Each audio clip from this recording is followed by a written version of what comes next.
Eto naman po mga bossing ko, ang dahon ng pandan. Ang dahon ng pandan mga bossing ko ay inilalagay sa pagkain para bumango at mas sumarap mga bossing.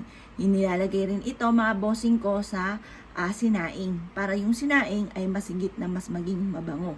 Ito pa mga bossing ko ay isa sa mga pininiwalaan na nagdudulot din ito ng swerte. Kagaya nga po na kinuwento ko nga po sa inyo, ito kwento sa akin ng nanay ko. Meron siyang kaibigan mga bossing ko na talaga namang nagsimula talaga sa wala mga bossing. Talaga maraming pagsubok na pinagdaanan.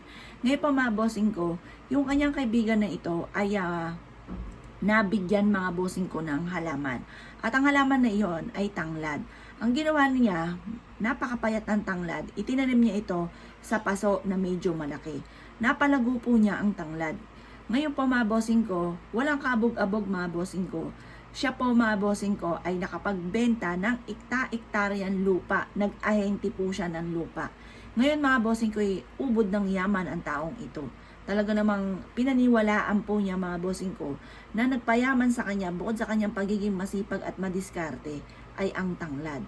Ngayon po mga bossing ko, mainam na kayo po ay magtanim ng halaman na tanglad sa harapan ng inyong tahanan at kapag napalago nyo ito, pwede nyo ring magpasok po kayo ng tanglad sa may loob ng inyong tahanan or ng inyong negosyo. Ako pa mga bossing ko yung napakaraming tanglad.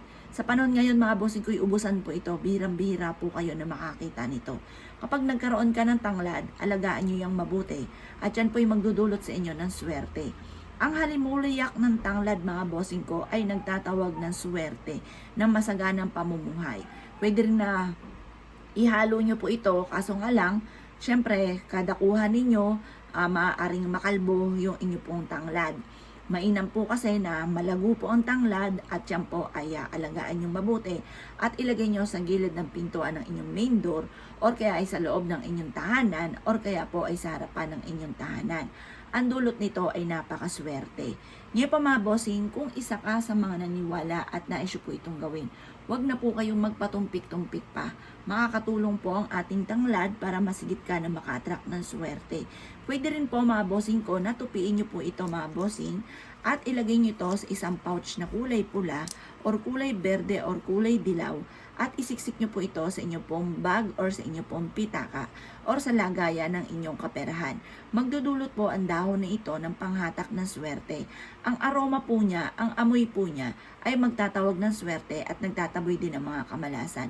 Kung mapapansin nyo mga bossing ko, tulis ang pinakadulo nito. Ang dulo niyan mga bossing ko inihahalin tulad sa isang espada na nakikipaglaban sa hamon ng buhay.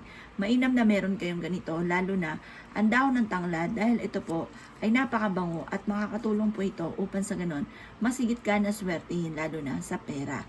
Kung ikaw ay naniniwala at naisyo po itong gawin, mainam na subukan niyo po ito at mag-wish ka ng mula sa inyong pong puso. Taimtim na panalangin at walang imposible at makakamtan niyo po yan. Kaya kung ikaw ay naniniwala at naisyo po itong gawin, ay siya mga boss. Good luck po sa inyo po lahat!